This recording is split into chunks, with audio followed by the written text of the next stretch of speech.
Se você está com a tua Bíblia, abra comigo no Evangelho de Lucas. Vou ler com vocês no capítulo 3, os versículos 23 até o 38. É muito 3, 23, 38. Meu Deus. Estamos estudando esse Evangelho maravilhoso, segundo escreveu Lucas, médico amado pelo apóstolo Paulo, historiador, pesquisador, médico, que decidiu deixar para trás algumas coisas e se dedicar a um ministério, e acompanhou o apóstolo Paulo em viagens, e depois se dedica a escrever este evangelho, e pesquisa e vai a fundo. Talvez pelo fato de ser médico, bastante detalhista, então no Evangelho de Lucas você encontra detalhes até que nos outros evangelhos você não vai encontrar. Tem sido um tempo maravilhoso, inclusive para aqueles que estão junto conosco fazendo a leitura da Bíblia de forma anual. Nós estamos no Evangelho de Lucas, um pouco mais para frente já aí, então tem sido um tempo muito bom. Lucas 3, de 23 a 38, fique comigo. Talvez esta é uma passagem que, quando você lê, você fique tentado a pular. Afinal, talvez você pense, não faz muito sentido, ou então, o que é que Deus poderia me ensinar ou falar comigo através de uma genealogia? É isso que nós vamos estudar nessa manhã. A genealogia de Jesus, segundo colocou aqui Lucas. Ele vai dar a genealogia de Jesus, então a gente vai ler um monte de nome. E talvez você esteja pensando, pastor, não há nada que se pode tirar com esse tanto de nomes aí. E eu vou dizer para você que existe uma mensagem de Deus para as nossas vidas até aqui na genealogia de Jesus. E confesso que quando me deparei, já li esse texto, claro, antes, mas quando me deparei, pensei, vou pregar.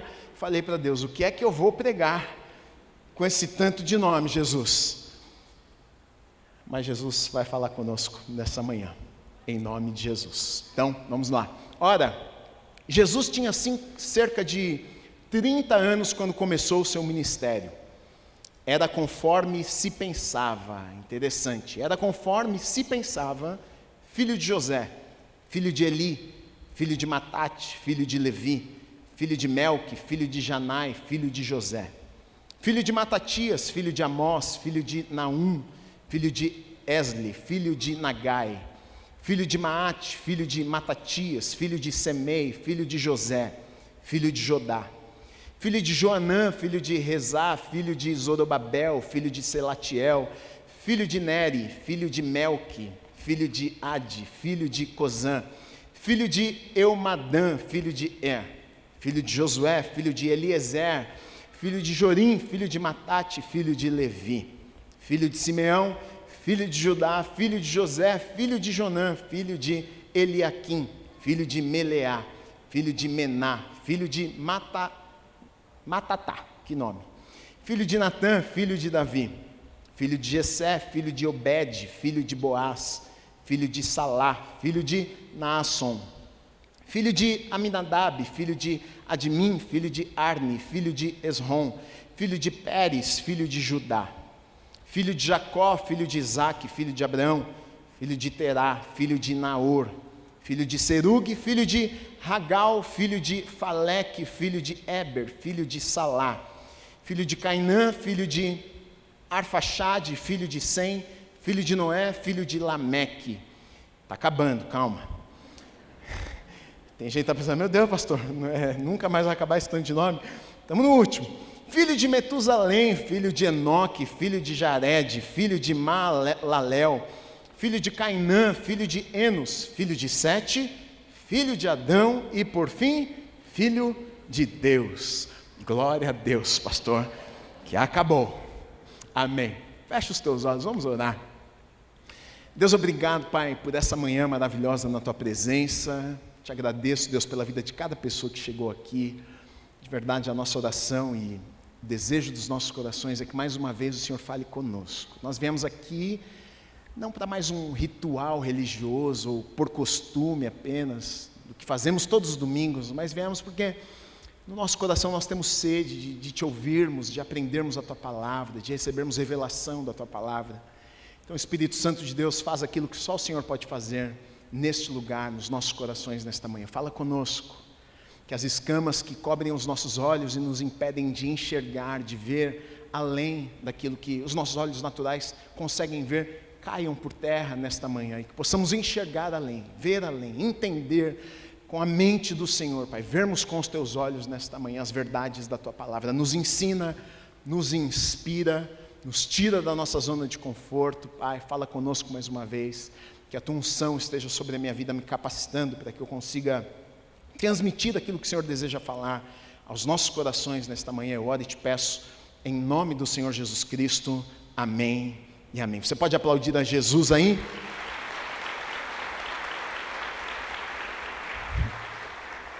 Pastor, o que é que você vai falar? Sim, estou em apuros, mas Deus é bom. A princípio, quando a gente olha para uma passagem como essa, e não apenas essa passagem, né, mas tem outras passagens na Bíblia também, por exemplo, quando você vai lá para Levíticos e você começa a ler sobre leis, e você vai ler sobre tabernáculo e construções e tantas coisas, tem muitos textos que, ao olharmos para estes textos, a gente pensa, Deus, tá bom, legal, mas o que é que eu não sou construtor, eu não sou engenheiro civil, qual que é o sentido destas coisas, né? E muitas vezes, até numa passagem como essa, a gente olha, se depara e pensa, Deus, eu não estou nem preocupado ou interessado na minha genealogia, qual que é o sentido de eu olhar para a genealogia de Jesus, né? Tem gente que gosta destas coisas, né? Por exemplo, há um tempo atrás, o meu pai entrou nesse negócio aí de desenhar a árvore genealógica dele, e ele fez uma coisa absurda. Eu fui um dia na casa dele, ele falou, dá uma olhada aqui na árvore que eu montei. Ele abriu um rolo de folha, ele foi colando, acho que uma na outra, e fez um rolo daqui até lá assim, e tem sei lá até que geração. E ele foi colocando, adicionando, entrou em contato com um tio, com prima, que mora na Itália, e é coisa de doido mesmo, né? Agora, tem gente que gosta dessas coisas, tem gente que fala, para mim, a minha vida é a minha, meu avô já foi, minha bisavó, não sei o que ela fazia, e para mim também não interessa muito, o que importa é a minha vida hoje, né? E até ao olharmos para a genealogia de Jesus, a gente pode se perguntar também, se questionar, qual é o sentido, o que é que eu posso talvez aprender, qual é a lição que talvez Deus esteja tentando me ensinar, ou o que é que Deus está tentando de alguma forma comunicar. O que eu tenho para te dizer é que não existe nada que esteja na Bíblia que Deus não colocou de propósito ali na palavra de Deus. A Bíblia é a palavra de Deus de capa a capa. Então existem verdades, princípios, muitas vezes até nas entrelinhas do que está sendo falado, mensagens de Deus para nós, e eu acredito que por meio da genealogia de Jesus, uma mensagem de alguma forma está sendo transmitida, foi transmitida para aquelas pessoas qual Lucas escreveu para eles, mais para os gentios até do que para os judeus, mas também uma mensagem para as nossas vidas, né? Agora, o que talvez para nós, quando lemos a genealogia de Jesus, para nós seja talvez nem tão importante assim, dentro daquele contexto, né? Do contexto ali de Lucas, para os judeus, na verdade, a gente percebe que o enfoque principal de Lucas não foi escrever para os judeus, mas de qualquer forma, os escritos, isso passou nas mãos dos judeus, e com certeza serve também para os judeus, está dentro de um dos 4 evangelhos, e que dentro do contexto, na verdade, fazia muito sentido, essa questão de genealogia para os judeus fazia muito sentido, né? E aqui eu coloquei, na verdade, alguns dos motivos do que era tão importante dentro daquele contexto para aquele povo, essa questão de genealogia.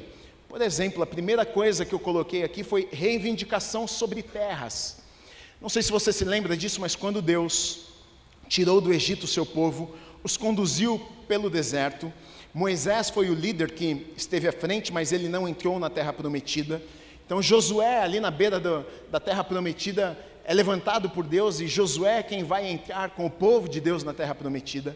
E quando eles entram na terra prometida, o que é que Deus faz? Deus divide terras, Deus ordena, distribui as terras dentre as tribos de Israel, Então cada tribo teria direito sobre determinada terra. Então para os judeus era extremamente importante, na verdade, porque quando uma pessoa, por exemplo, iria reivindicar um pedaço de terra, de alguma forma ela teria que provar a genealogia, ela teria que provar que sim, eu faço parte desta tribo. Você faz parte dessa tribo? Sim, eu faço. É filho de quem? Sou filho do fulano de tal. Mas seu pai é filho de quem? É neto do fulano de tal, é neto de ciclano. Nós fazemos parte desta tribo. Então você vai ver em alguns lugares na Bíblia que eles usavam isso, né, para reivindicar pedaços de terra, aquilo que era de direito deles por fazerem parte de determinada tribo. Então para eles era algo importante. Eles não podiam simplesmente desperdiçar, era algo que talvez eles usariam em determinadas situações e momentos da vida deles, né? Então, minha avó, meu avô morreu, ficou um pedaço de terra. Herança também, na verdade, era assim, tanto que você vai ver lá no livro de Ruth, isso acontecendo. Quando Boaz decide se casar com Ruth, Noemi, sua sogra, na verdade, tinha um pedaço de terra, e ele, para conseguir se casar com Ruth, o que é que ele faz? Ele pergunta a um outro homem que tinha o direito, estava antes dele no lugar, na verdade, na família, para poder adquirir aquele pedaço de terra. Ele pergunta àquele homem: olha, você vai querer ficar com a terra?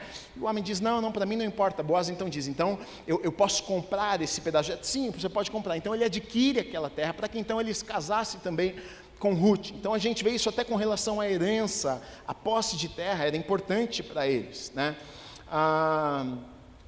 Outra questão importante, por exemplo, até a questão sacerdotal, né? Os sacerdotes, aqueles que serviam no templo, nas coisas de Deus naquele tempo, todos eles eram descendentes ou vinham da genealogia da família de Arão. Todos eles precisavam fazer parte lá de determinada tribo, de um povo. Não podia simplesmente: eu quero ser sacerdote, eu quero agora servir no templo. É como se fosse um pastor hoje. Hoje todos nós, a Bíblia diz no Novo Testamento, todos nós somos feitos sacerdotes. Ou seja, hoje todos somos representantes de Deus ao povo e do povo a Deus também, podemos orar a Deus. Mas naquele tempo não, era uma função, um papel separado apenas para os sacerdotes. E para ser sacerdote eu não podia reivindicar simplesmente dizendo: olha, eu quero ser porque eu estou com vontade de ser, eu quero ser porque eu acho legal ser sacerdote. Não, para ser sacerdote eu precisava fazer parte da genealogia de Arão, dentro da família. Então, quando eu me levantava: olha, eu quero ser sacerdote, tá bom, quem é teu pai, quem é teu avô, você vem da onde, qual é a tua linhagem? Então eles precisavam disso para comprovar que eles estavam aptos para exercer aquela função e aquele papel. O próprio rei dos judeus, né? O rei dos judeus, a Bíblia nos diz, tanto no Antigo Testamento como profecia, como no Novo Testamento também confirma, que o rei dos judeus, ele viria de onde? Ele viria do trono de Davi. Ou seja, a descendência, na verdade, era algo que iria determinar. Todo judeu no passado, antes do Messias vir, tinha o sonho de um dia, eles esperavam o Messias, na verdade esperam até hoje, mas esperavam o Messias, e todos os judeus tinham o sonho de que: será que na minha casa vai ser gerado o Messias? Agora já tirava de cena aquele que não fazia parte da genealogia de Davi. Eu não faço parte da árvore genealógica de Davi, e a Bíblia, já homens de Deus profetizaram que Jesus, o Messias, viria da parte de Davi, da família de Davi, do trono de Davi. Então, na verdade, até para o Messias, para o rei escolhido dos judeus, era importante essa questão de árvore genealógica. Então para os judeus era algo extremamente importante, que para nós parece: para que eu vou usar isso? Na verdade eles usavam, no dia a dia deles era algo importante e relevante naquele tempo. Agora é interessante que, antes de eu entrar na aplicação, eu quero falar um pouco do texto e explicar um pouco para que você entenda o que eu estou tentando comunicar, tá? A genealogia de Jesus você vai encontrar, claro, que aqui em Lucas, no Evangelho de Lucas, que nós lemos agora no capítulo 3 de Lucas, mas não é o único lugar, na verdade, que a gente encontra. Em Mateus também, no capítulo 1, se você abrir lá, você vai ver que tem também a genealogia de Jesus. Interessante é que elas não são iguais. Em algumas partes sim, em outras não. Você vai ver que, na verdade, Lucas, ele segue toda a linha e ele vai até Deus. Ele começa em Jesus E ele vai falando, filho, disso aqui, passa por Abraão e vai embora. Mateus para em Abraão. Por quê? Porque Mateus escreve aos judeus, e os judeus, o pai da fé dos judeus, quem era? Abraão. Então é como se Mateus estivesse dizendo, já está bom demais, já chegamos no pai da fé, já cumpri a missão, não precisam saber mais do que isso. Lucas não, Lucas, ele faz questão de continuar, ele escreve para a maioria, para os gentios, então ele não para em Abraão, no pai da fé dos judeus, ele segue, ele vai embora, ele vai até Adão, e de Adão ele vai para Deus, ele fala, filho, a última palavra aí do versículo que nós lemos foi, filho de Adão e filho de Deus, ele segue, ele vai até o final. Agora é interessante que você vai ver diferenças, não só de Abraão para frente, né, mas da onde eles estão na mesma linha ali, né, antes de chegarem a Abraão, você vai ver que os nomes são diferentes. Isso, na verdade, o que parece ser algo complicado de se entender, muitas pessoas até questionam, mas tem um monte de nome que é diferente, o que acontece? Será que tem algum erro? Na verdade, não. Na verdade, o que a gente vai ver é que eles pegaram linhas diferentes, e a gente vai dar uma olhada nessas coisas aqui, tá? Por exemplo, Lucas, no versículo 31, diz o seguinte, olha, filho de Meleá, filho de Mená, filho de Matatá, filho de Natã, filho de Davi. Então, aqui, Lucas, ele mostra como que ele sobe, como que ele vai até Davi, como é que ele chega em Davi. Ele chega em Davi pelo seu filho Natã. Davi, ele tem filhos, né, com Batseba, você sabe da história. O primeiro não, porque o primeiro, na verdade, filho que eles tiveram foi por conta do pecado que eles cometeram, o primeiro filho morreu, né? Mas qual foi o segundo filho? Salomão. Depois teve mais alguns. Quem foi um dos filhos de Davi com Batseba? Natã. Então a árvore genealógica que Lucas vai desenhar e vai nos levar até Davi é por meio de Natã, um dos filhos de Davi. Diferente de Mateus, quando você vai olhar no Evangelho de Mateus, ele não sobe por meio de Natã, ele vai por meio de Salomão, o que é por isso que vai trazer muitos nomes diferentes, porque aí vem filhos de Salomão, e aí vem a árvore genealógica descendo de Salomão, chegando até Jesus. Então por isso que até Davi você vai encontrar muitos nomes diferentes. Então só para você não ficar confuso, dizer, bom, a Bíblia se contradiz. Não, a Bíblia não se contradiz, né? No versículo 23, diz o seguinte, olha, Jesus tinha cerca de 30 anos quando começou o seu ministério. Era conforme se pensava, filho de José, filho de Eli. Aqui está um detalhe importante também. Lucas, ele vai traçar a linha genealógica de Jesus não por meio de José. Parece que sim, mas não é. José quem foi? O pai de Jesus, certo? Não de sangue, mas José adotou Jesus. José foi aquele que se casou com Maria, mas Maria não gerou de José. A semente de José não estava em Maria, foi por meio do Espírito Santo de Deus, certo? Estão comigo? Agora é interessante que aqui Lucas, ele de forma, eu penso que educada, ele de forma, porque na genealogia, você vai reparar aqui que tem o nome de quem? Dos homens, né? O filho de tal, o filho de tal, o filho de tal. Ele não quer ser indelicado quando ele vai citar Maria aqui, ele não cita Maria. Então ele diz o seguinte, ora, Jesus tinha cerca de 30 anos quando começou seu ministério, era conforme se pensava filho de José.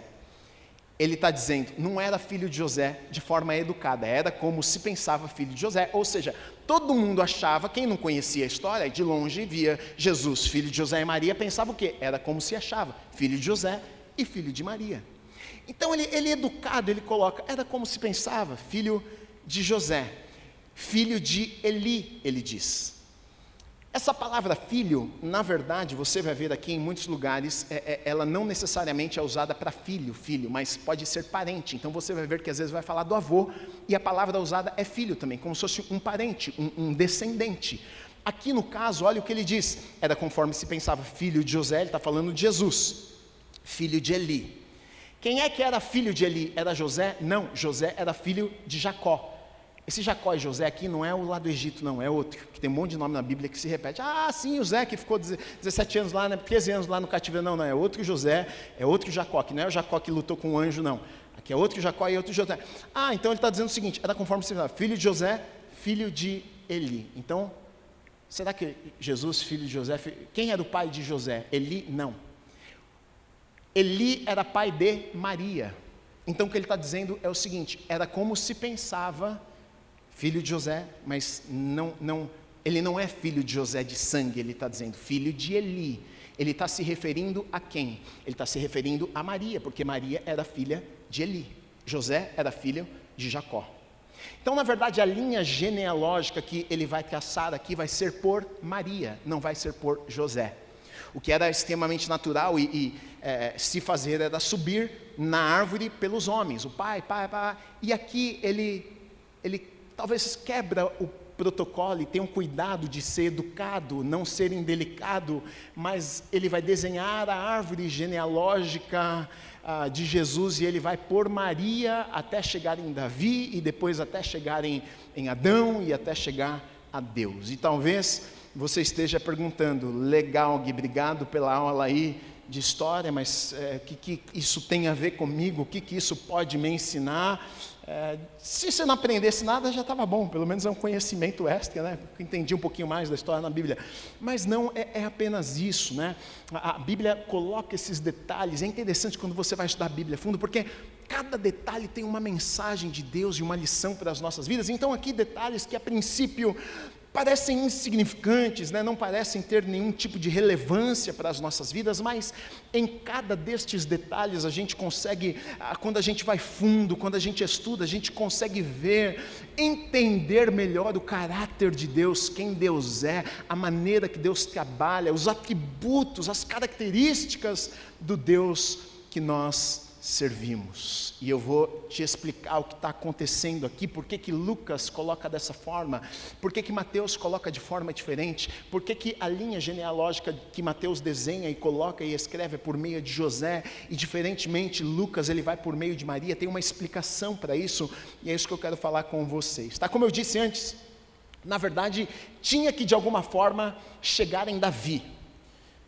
De alguma forma Jesus, o Messias, ele teria de vir do tronco, do reino, do trono de Davi, né? A Bíblia fala sobre isso, por exemplo, um pacto davídico. Deus fez um pacto com Davi, em 2 Samuel, segundo livro de Samuel, no capítulo 7, versículo 12, olha o que diz, Deus falando: quando os seus dias se completarem e você descansar com os seus pais, então farei surgir depois de você o seu descendente.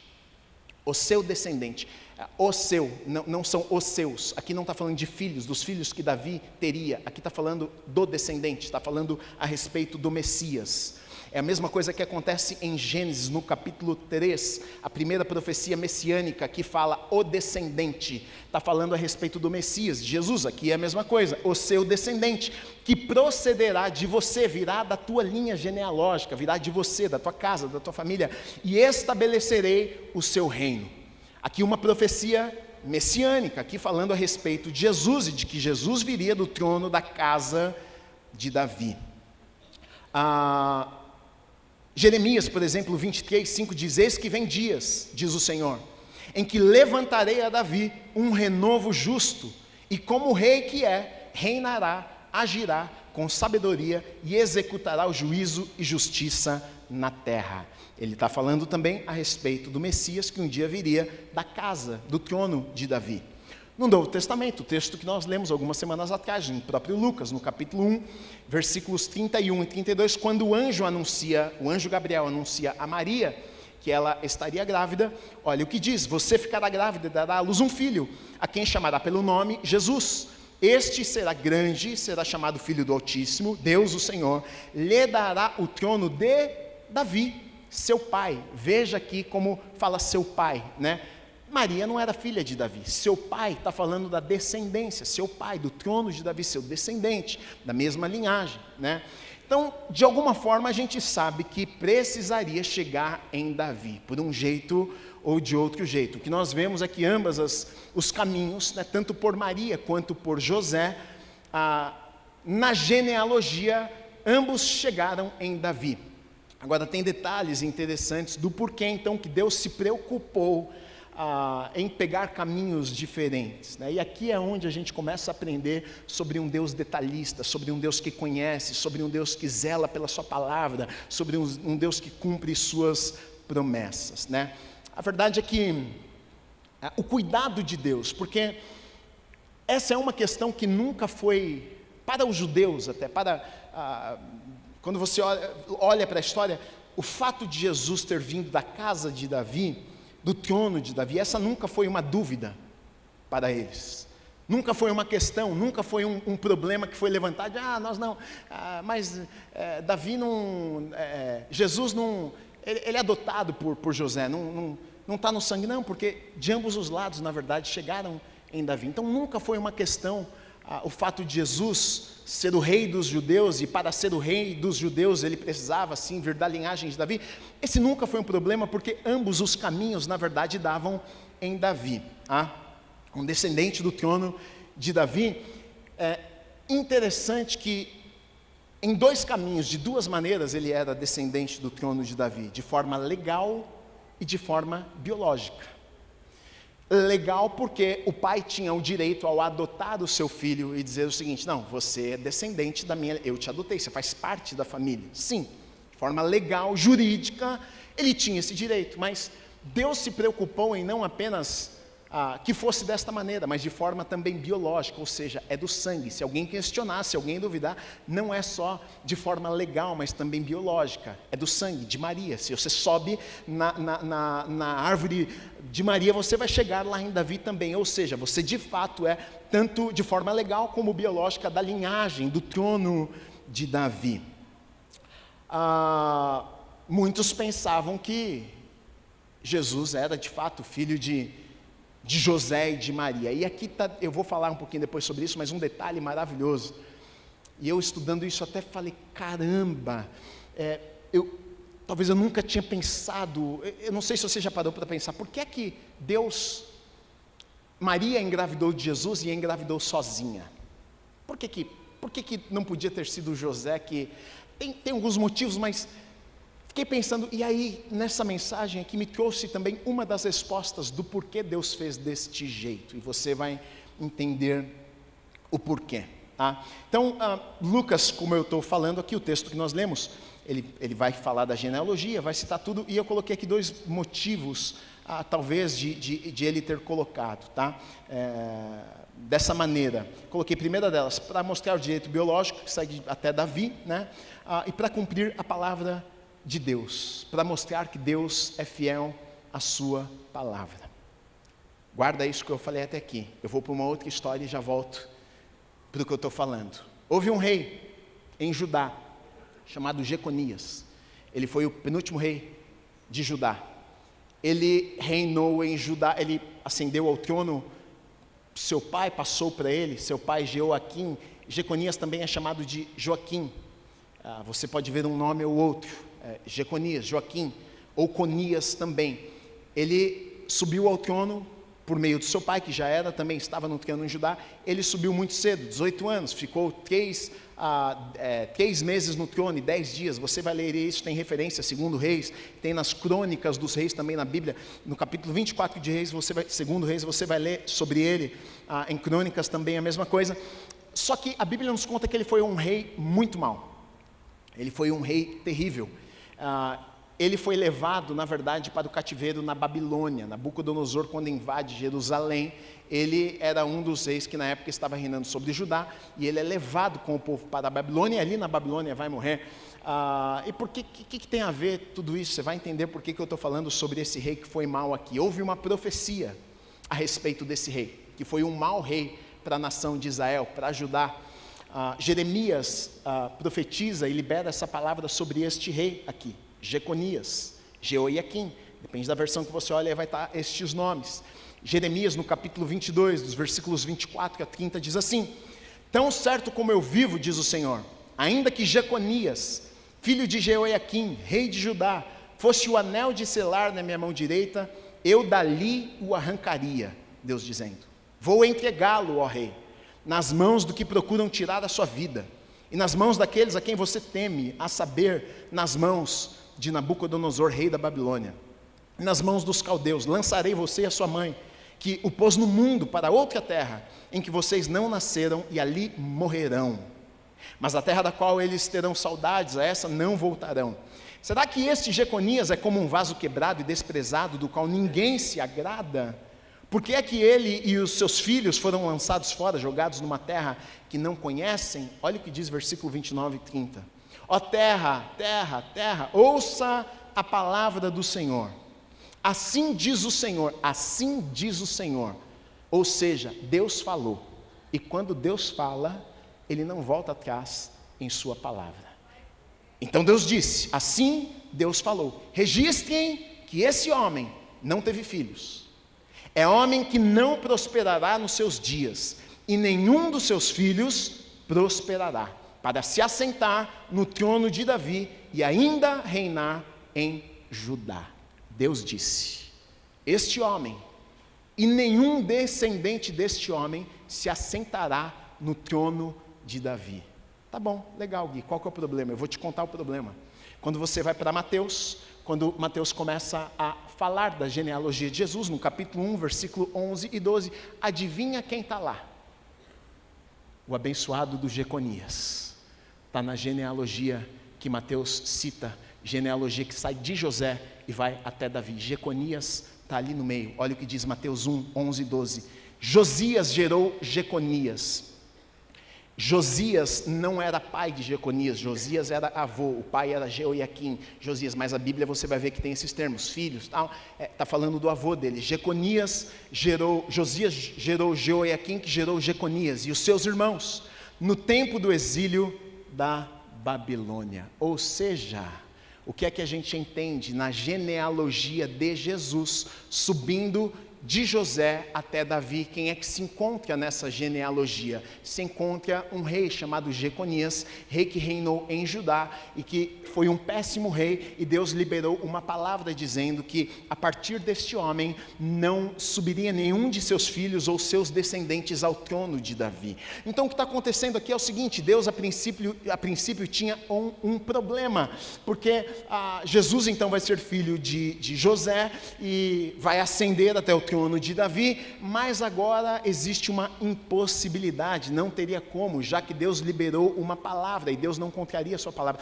Aqui eu já começo a aprender coisas preciosas na palavra de Deus. E sabe por quê? Porque talvez se isso aqui ficasse perdido no meio, quem é que iria reparar talvez nestas coisas? É claro, os estudiosos, os teólogos iriam a fundo e olhar as passagens, mas de forma geral, todo mundo ia falar, coisa boa, ó Jeconias, ó não sei o quê, e talvez nem se atentaria para estas coisas, mas Deus faz tudo perfeito. Isso aqui me mostra, sabe o quê? Isso me mostra o caráter de Deus. Para Deus não tem mais ou meio, Deus não coloca nada debaixo do tapete. Talvez o que nós faríamos, mas ninguém nem ficou sabendo, Jeconias já foi, já passou, ninguém nem vai lembrar, mas para Deus não. E isso na verdade, meu querido, me traz uma segurança, uma confiança, sabe por quê? É este Deus que eu sirvo, um Deus que por meio da boca de Jeremias profetiza e diz, não virá do trono de Davi, não, por meio deste homem aqui, não virá, e Deus cumpre sua palavra. Ou seja, eu sirvo a um Deus que zela pela sua palavra, eu sirvo a um Deus que quando Ele fala algo, Ele cumpre aquilo que Ele falou. Para Deus não tem desculpas, Deus não coloca debaixo do tapete. Quando Ele libera uma palavra, Ele zela em cumprir a sua palavra, mesmo que ninguém vai ficar sabendo, mesmo que as pessoas não percebam, mas o caráter de Deus, o Deus que nós servimos é este, é um Deus que é verdadeiro, é um Deus que é fiel, é um Deus que não existe meias verdades, é um Deus verdadeiro, aquilo que Ele fala, Ele cumpre. A gente encontra isso aqui nessa história. Havia uma profecia, e essa profecia dizia que não teria como vir. Então a gente começa a entender o porquê que então Lucas faz questão, porque se Lucas não mostrasse isso aqui, talvez muitas pessoas poderiam questionar ou ficar com dúvidas, mas Lucas ele faz questão de alguma forma de mostrar o outro lado, e por trás nas entrelinhas ele está de alguma forma também comunicando algumas verdades sobre Deus, sobre o Deus que nós servimos. Interessante que olhando para esse texto eu fiquei pensando, puxa, talvez esse não seja o único motivo, mas por que é que Deus precisou gerar em Maria Jesus por meio do Espírito Santo? Não seria mais comum, normal, tranquilo, deixar o próprio José gerar em Maria o menino Jesus? Ela vai casar, já estava noiva, ela vai casar, gera, é o Messias, está tudo certo. Mas se José, que vem da linhagem de Jeconias, que chega em Davi, gerasse em Maria, Jesus teria o DNA, o sangue de José, que viria também da linhagem de Jeconias, e de alguma forma isso contrariaria a palavra de Deus. Deus não vai contra a sua palavra. É por isso que é tão poderoso a palavra de Deus. E a gente precisa ser lembrado disso, porque tem vezes que a gente pega a palavra e a gente vê as promessas e a gente pensa, isso aqui pode ser realidade na vida. Deixa eu te dizer, Deus zela pela sua palavra. Aquilo que Deus fala, Ele cumpre. Ele não é um Deus que volta atrás. Deus sendo Deus e tendo poder para todas as coisas, Ele podia muito bem falar o seguinte: quer saber, mudei de ideia, não devo explicação para ninguém, eu amaldiçoei lá Jeconias, mas quer saber, mudei de ideia, não tem nada a ver, vai ser assim mesmo. Deus não muda de ideia. Um dos atributos do Deus que nós servimos é que nós servimos a um Deus que Ele é imutável. Ele não muda. Ele é o mesmo ontem, hoje e para todo sempre.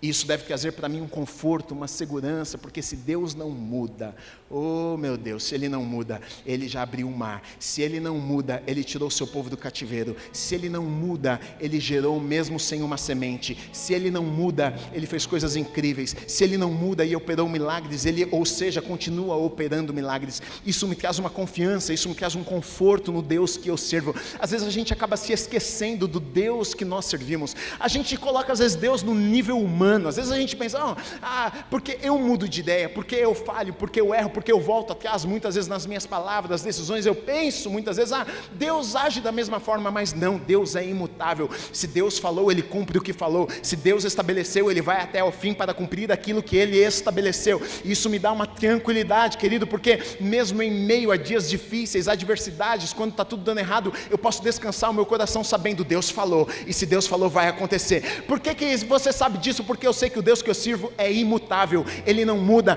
Uma história como essa da genealogia, que parece não fazer sentido, me mostra isso. O caráter de Deus, eu sirvo a um Deus que não muda, Ele não volta atrás em sua palavra, e se Ele não voltou atrás em sua palavra, Ele não volta atrás em sua palavra na minha vida também.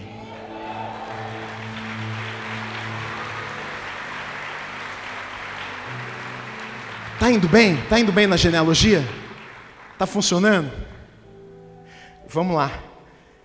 Tem mais coisa.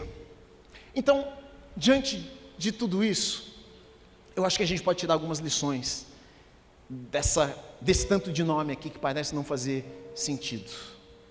Primeiro, acabei de falar. Deus tem compromisso com sua palavra e Ele é fiel. Tem compromisso com a sua palavra.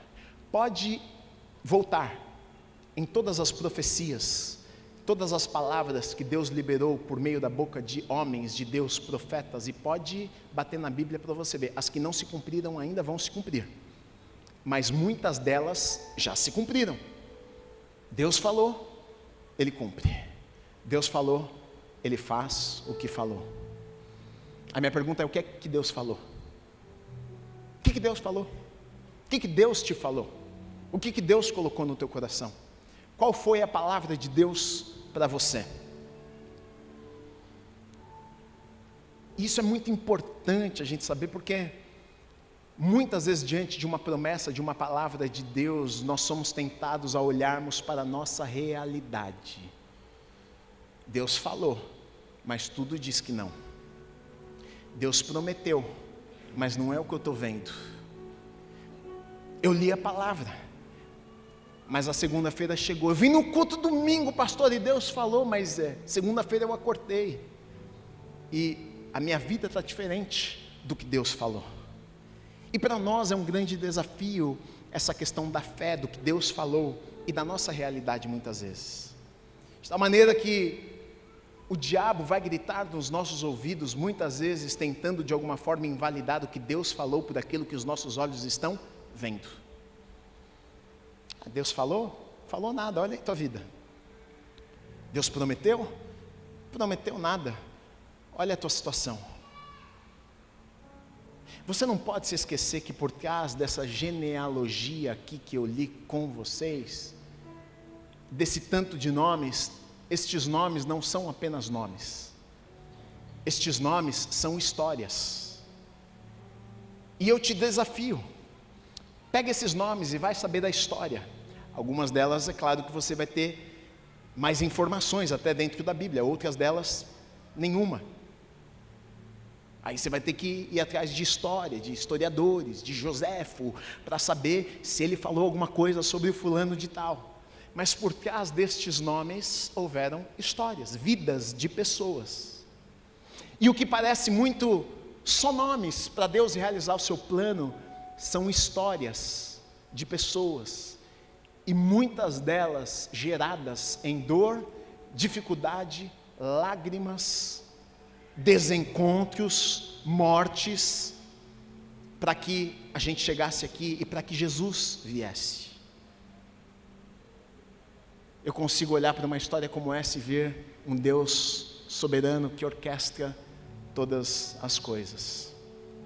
Primeira coisa, Ele é fiel à sua palavra. Segunda coisa que eu coloquei aqui, a soberania de Deus. Deus orquestra a história para que seus planos se concretizem.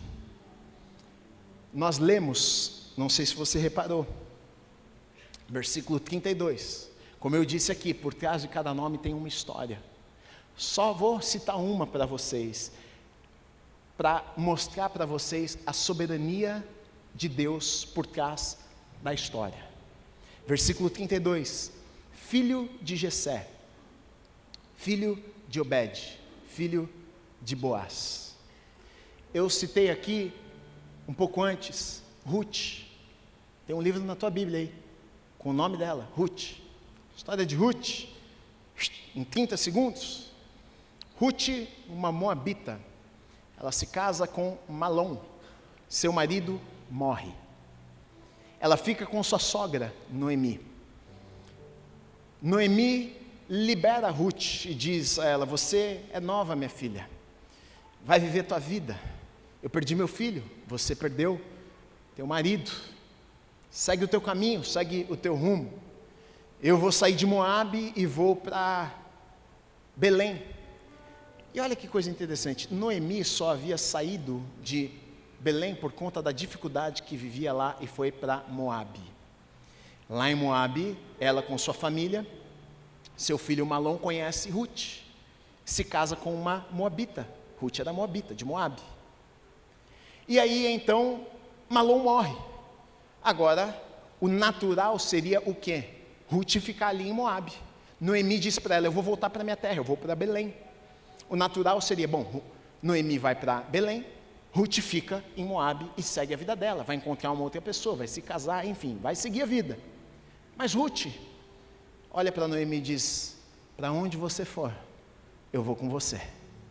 Então a moabita, Ruth, ela pega, segue viagem com sua sogra Noemi. Isso é de Deus. A nora, embora com a sogra.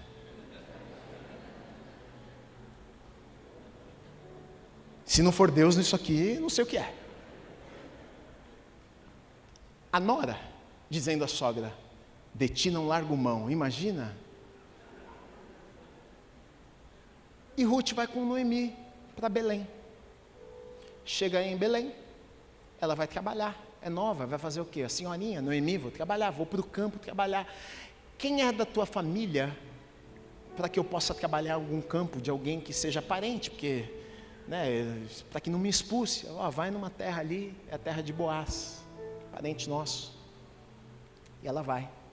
Boaz se encanta com Ruth, menina trabalhadora, dedicada, passou de sol a sol, trabalhando, colhendo espigas. No final do dia, Boaz tem um encontro com Ruth, se apaixona por ela, quer casar com ela, compra o passe dela, compra a terra que era dos parentes de Noemi e toma Ruth para ela. Agora,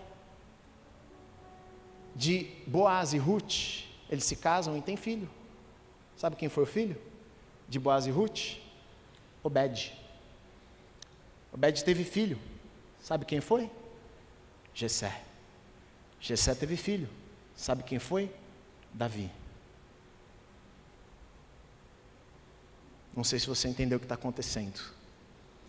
É dentro dessa genealogia que Lucas coloca. Ou seja, até no meio de um desastre, porque como eu falei, nome, mas tem história, é gente que está aqui. Teve um desastre. Noemi sai de Belém com dificuldade, vai para Moabe. Moabe, seu filho se apaixona por uma menina e agora eles se casam. Esse menino morre, Ruth agora vai até Belém novamente. Em Belém ela encontra um outro homem, ela se casa com esse homem, e a partir deste relacionamento, na descendência vai chegar aonde? Vai chegar em Davi. Essa linha onde nós subimos aqui, que chega em Davi, passa aqui por estas pessoas, passa por Ruth e passa por Boaz. Então sabe o que acontece? Às vezes eu estou pensando aqui na minha vida, Deus perdeu o controle. Ai Deus, olha só, diante de uma morte, diante de uma perda, diante de um desastre, uma história como essa me mostra, eu sirvo a um Deus soberano, que orquestra a história, até nas perdas, até nas dificuldades, até nos choros, até nos lamentos, até nos apertos, faltou mantimento em Belém. Vamos para Moabe, não fazia sentido para aquelas pessoas, mas para Deus fazia sentido. Não fazia sentido um menino judeu se casar com uma moabita, mas para Deus fazia sentido. Não fazia sentido para Ruth voltar até ir a Belém, mas para Deus fazia sentido. Não fazia sentido uma menina como Ruth, que não tinha nada, se casar com um homem poderoso, de muitos bens, chamado Boaz, mas para Deus fazia sentido. Muitas vezes nas nossas vidas não faz sentido as perdas, os contratempos, e a gente questiona Deus muitas vezes e pergunta, Deus, mas o Senhor perdeu o controle. Eu vim nessa manhã para te dizer, você serve a um Deus soberano, Ele não perdeu o controle, Ele está orquestrando, Ele está movendo para cá, Ele está movendo para lá, Ele está conectando pessoas até por meio de dificuldades, da morte, de apertos. Deus não perdeu o controle, Ele continua soberano, e os planos dEle na sua vida vão se tornar realidade, porque esse é o Deus que nós servimos.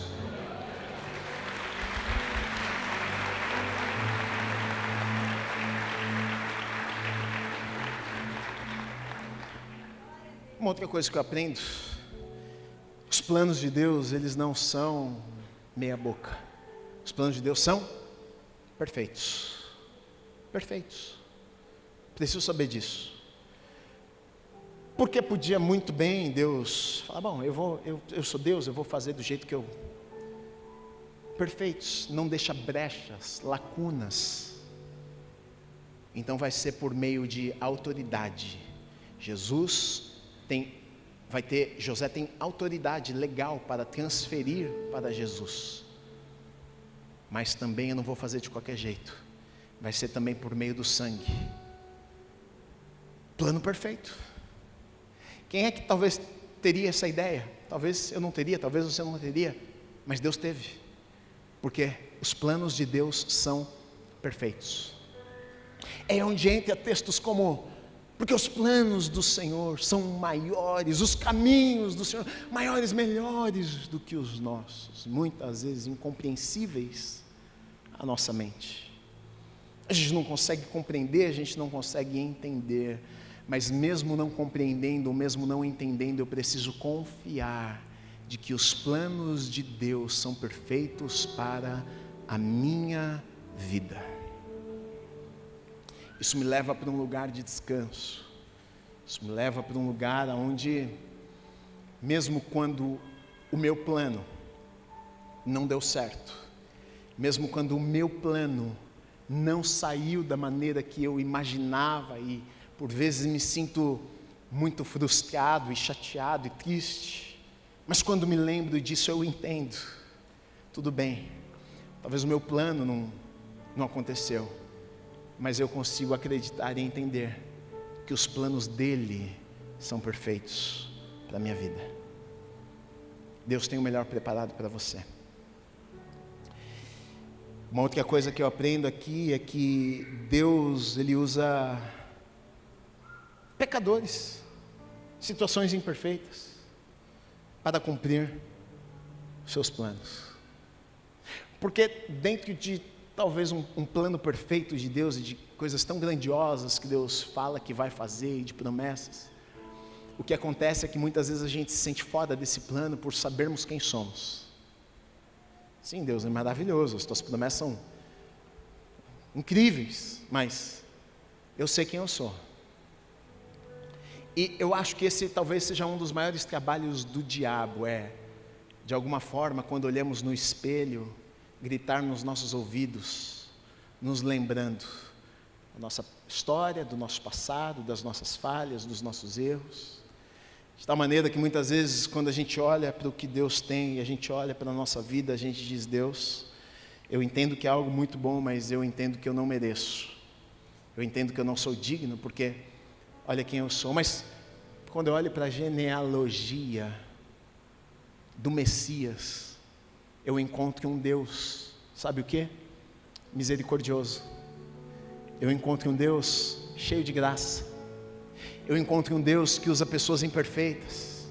Eu encontro um Deus que usa pessoas que foram quebradas e caídas e pecaram e se arrebentaram, mas de alguma forma Deus pega aquelas pessoas e usa aquelas pessoas e constrói uma história incrível que vai chegar no Messias por meio de pessoas falhas, imperfeitas e pecadoras. E se Deus fez, Ele continua fazendo.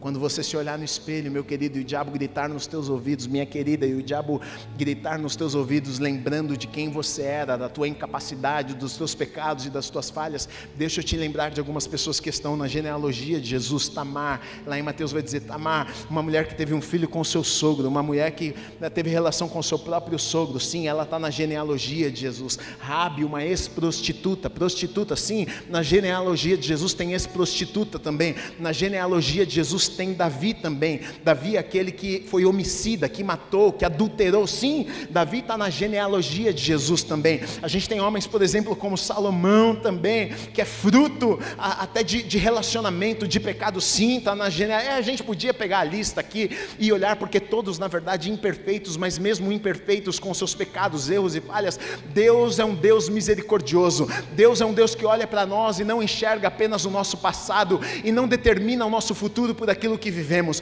mas Deus graciosamente nos dá o presente, a oportunidade de hoje tomarmos a decisão e vivermos o que Ele tem para as nossas vidas, independente do que nós vivemos até aqui. Então todas as vezes se lembre disso, não se esqueça nem por um dia, independente de quem você foi, independente da tua história, Deus pode te usar para o plano que Ele tem para realizar aqui nesta terra. É você mesmo.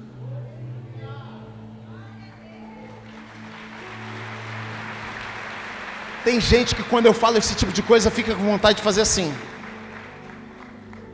Deve ser com o vizinho, né, pastor? Comigo não, é com você mesmo. É com você mesmo. Todo santo tem um passado, e todo pecador tem um futuro. É assim que Deus nos vê. A gente olha para o espelho e pensa, mero pecador, que errou, que falhou, e Deus olha e pensa, meu filho, sabe aquele santinho que você olha e fala, nossa, mas aquele é santo. Ele também já viveu uma vida longe de pecados. Todo santo tem um passado não tão bonito. Então se lembre, a genealogia me mostra isso também. Você serve a um Deus misericordioso e cheio de graça. Ele quer usar a tua vida, Ele vai usar a tua vida, para que por meio da tua vida, Ele também estabeleça o reino dEle, o que Ele deseja fazer nessa terra. Uma outra coisa que eu aprendo aqui, o Deus que nós servimos, Ele é um Deus geracional, de geração em geração. Não é apenas uma geração. Isso aqui na verdade me traz até conforto, mas também responsabilidade.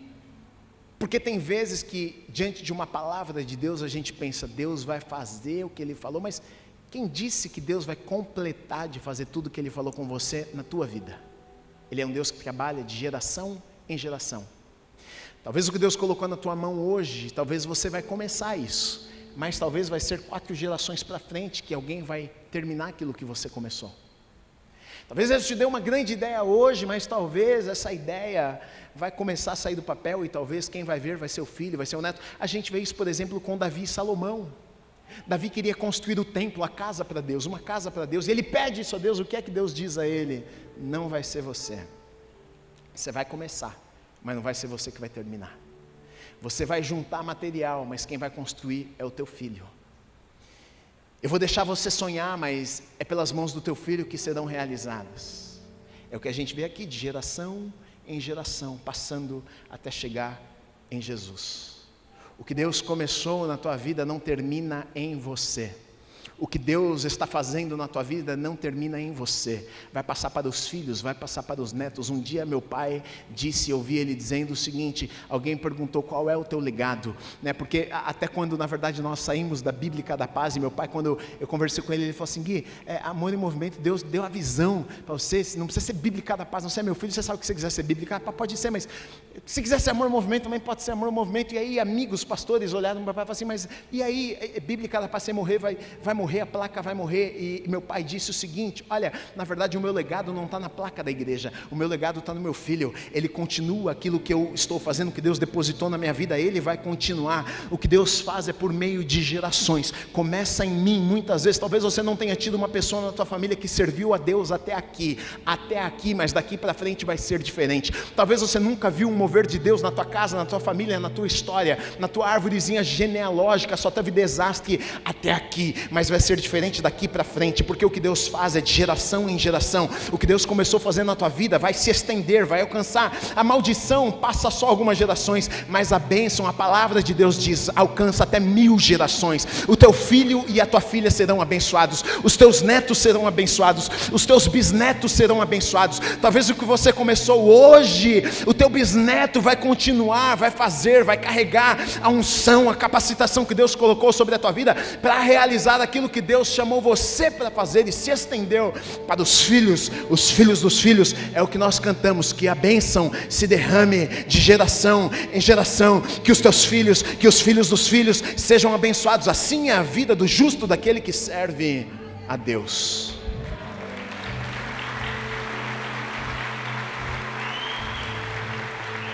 Agora estava bom para ter entrado, né? Que a bênção, aí fechava com chave de ouro. Rapaz, eu fiz a deixa. Aí ó, até 1000 gerações, a família, os teus filhos e os filhos. Declare isso sobre a tua casa. Esqueci a letra. Até 1000 gerações, a família e os filhos. Por detrás, por diante, do teu lado e em ti. É contigo, é por ti. E de dia e de noite, tua entrada e saída, em teu riso, em teu choro. É contigo, é por ti, é contigo. É por ti, é contigo, é por ti, é Contigo. é por ti. Você crê nisso, meu querido? Começa a declarar sobre a tua casa, sobre a tua família, sobre a tua história, em nome de Jesus. Declare isso.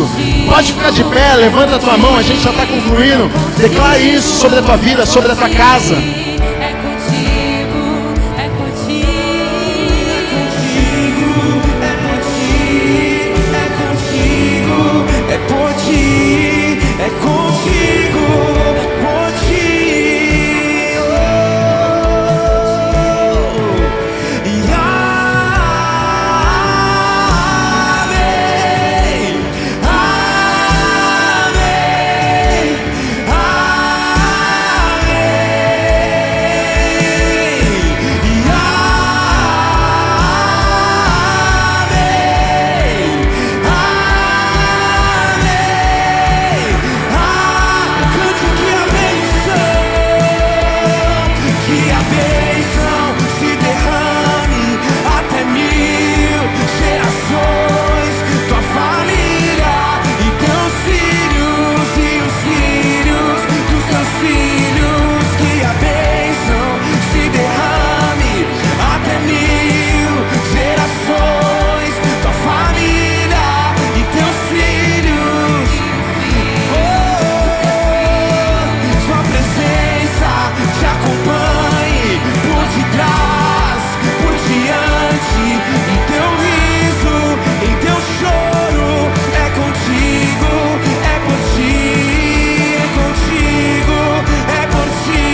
Deus que você serve.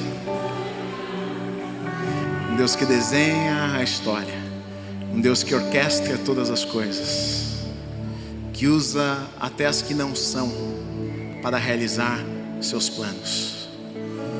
Quero que você saia deste lugar nessa manhã com o seu coração descansado, sabendo, eu sirvo a este mesmo Deus que orquestrou toda a história para que Jesus viesse. E assim como Ele orquestrou aquela história, Ele também orquestra toda a minha vida, em nome de Jesus. Você crê nisso? Aplaude Ele mais uma vez aí.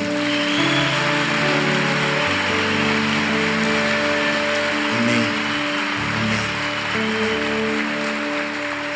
Que Deus abençoe a tua vida em nome de Jesus. Você foi abençoado nessa manhã? Glória a Deus, glória a Deus. Amém.